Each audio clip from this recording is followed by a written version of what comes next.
When we first went to Jemseg, the thing I found myself doing as we drove down to the site area, there was a marina over on the left, you know, and there was the odd powerboat going up and down the channel there.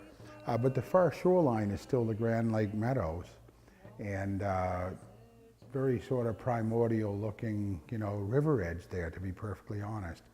So what I did was I really tried to put myself at another time and just imagine what a village on that site might actually look like.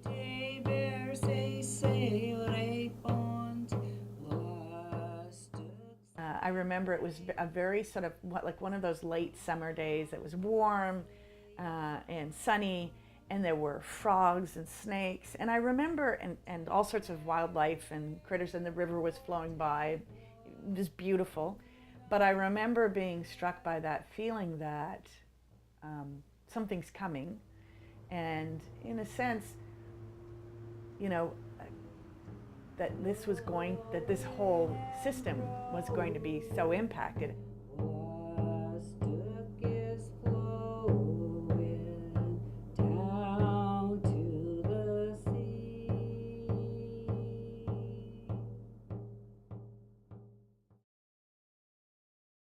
Well, essentially we learned that over a rather large span of time, Jemseg was a very important, I'm going to say community site. A lot of people want to say village site. I think it probably exceeded that by a great deal. Given what we found out about artifacts being found on the periphery of the site and in other places well away, that Jemseg was probably a relatively thriving community that took advantage of the resources of the river at that point. So I was approached about being involved because I was going to be on leave from doing my PhD for a year.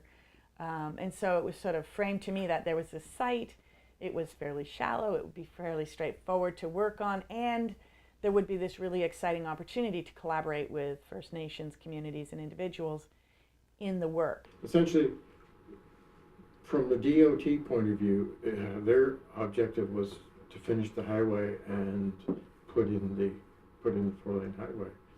From our perspective, it was really, okay, there's going to be a conflict here, so can we use this as a method of establishing a better relationship with First Nations communities, particularly with the Wolastoqiyik community? Can we work out a way of working together on things?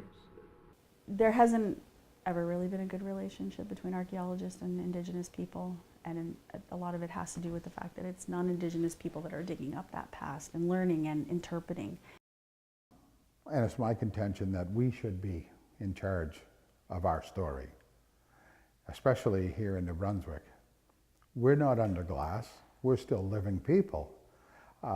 So if there's anything to be told about our history, we should be the people telling the story. The immediate obstacle that we were confronted with, and this was probably the underlying thing for everything, was the timeline. So we were brought on August 26th, and we were told we had till May 15th when construction would begin.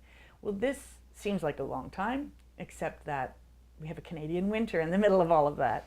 And archaeology has always been a summer endeavor. It's something that you have to do when the ground is thawed. And we'd never imagined doing a project outside of that. We realized right away that we had a fairly extensive area that we wanted to work with there.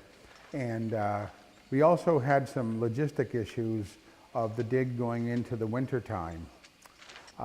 Ground was freezing, and we had some people working with us that were pretty good, people like Tim McAvee and of course Susan, who essentially said, look, you know, we can put tents down, and these portable kind of garage things that you've seen.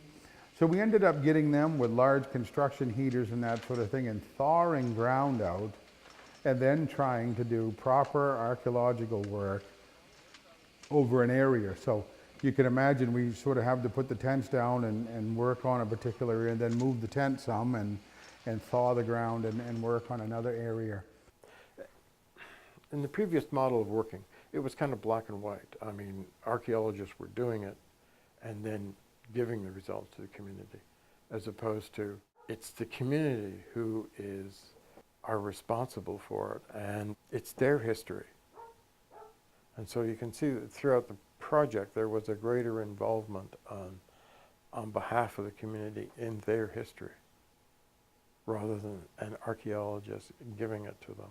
I was, of course, as project manager, extremely interested in getting as many Aboriginal people on the site as we could, and we did it at most points. I think we had upwards of 20 people involved. Now this is this isn't an easy thing with no background in archaeology, right? You're going to have one archaeologist to maybe 4 or 5 people working in these areas, and just getting them to to do the methodology properly, make sure things are recorded properly, make sure things don't leave the site that may potentially offer information to ultimately the interpretation of what's happening at the site.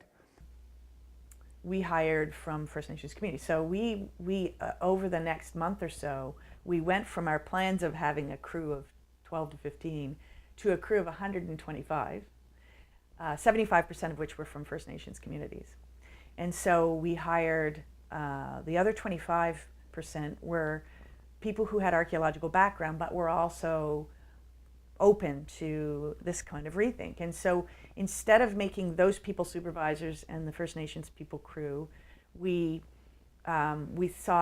looked at the people who we were hiring, and there were people who had years and years of experience and knowledge from First Nations communities, not necessarily in archaeology, but in all sorts of fields. And so we made them co-supervisors. And what they really wanted to do was just secure a couple of footprints for some of the support structures for this proposed bridge. The engineers were adamant that the particular alignment they wanted really should be through Jemseg. And interestingly enough, we heard from the province that they wouldn't allow that to happen if there was actually burial sites there.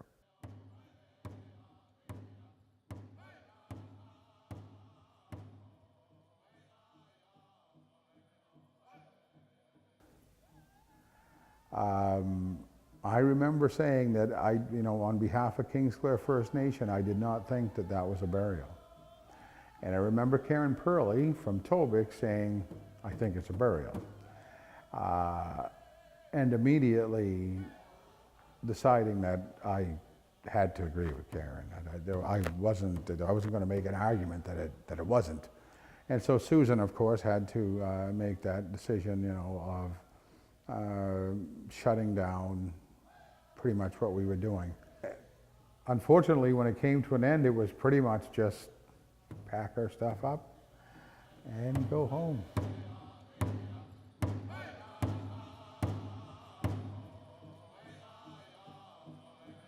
There was really one piece that I was really drawn to. It was a scraper, and the colors on it were just amazing. And I mean, I could still see the picture of, not even the picture, I could see it in my head. It's hard to explain it, but I remember seeing that piece and thinking, somebody made this, and look at the beautiful object that they made, right? And how much time and energy went into it. And it's a small little thumbnail scraper, but it had made a really big impact on me.